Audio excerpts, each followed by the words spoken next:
Welcome to The Explainer. Today, we're diving into the teachings of meditation guide Michael Taft, and we're going to explore a pretty radical shift in perspective. It's a journey from all that chatter in our minds to this vast, open awareness that, well, he says is our true nature. You know that feeling, right? Being caught in that constant internal monologue, the voice that's always judging, planning, and worrying. But what if that voice isn't actually us? What if identifying with it is the very reason we feel so dissatisfied all the time? So let's start right where most of us live our daily lives, caught in what Taft calls the machinery of the mind. We're talking about all those thoughts and concepts that feel so solid and so real, but might just be hiding a much deeper truth. And this right here is the first huge distinction. Look, the thinking mind is an incredible tool. It can do amazing things.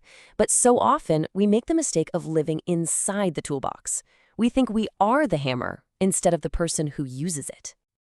You can really see the two different paths laid out here. On one side, when we identify with the mind, it's like living in a cage, a constant struggle. But on the other side, when we see it as a tool, it becomes sharp, precise, something we can pick up when we need it and put down when we don't. Okay, so the big question is, how do we actually make this shift? How do we step out of the machinery? Well, the first instruction is, believe it or not, surprisingly simple, but it can feel totally revolutionary. Now get this, the key isn't to stop thinking. That's impossible. It's to stop engaging with the thinking. You just start to notice that feeling of mental tension, that grabbing onto a particular thought, and you just relax it. You let it go. Kind of like dropping a ball you didn't even realize you were holding so tightly.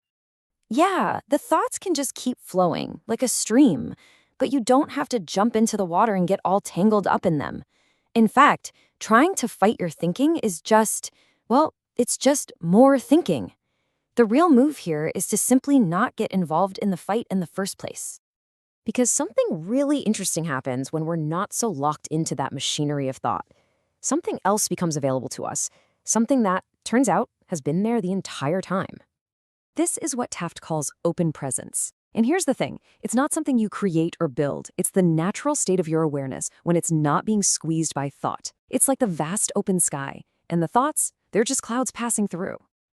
And what does this presence actually feel like? Well, it's spacious, it doesn't have any edges, it's deeply still, even when the world around you is chaotic. It's silent, way underneath all the noise. And it's boundless. It's not just stuck inside your head or your body. And this discovery, this is where things get really wild. It leads to a complete reversal of how we normally see ourselves. We usually feel like a small self, right? A single person inside this massive world. But from this new perspective, that completely flips on its head. You start to experience yourself as the vast awareness in which the world and your body and your thoughts are all appearing. You're the space in which the whole show happens. So this shift, it goes right after our most fundamental assumption, the idea that there's a solid, fixed me sitting somewhere behind our eyes at the very center of everything. Taft has this fantastic and kind of funny metaphor for this feeling.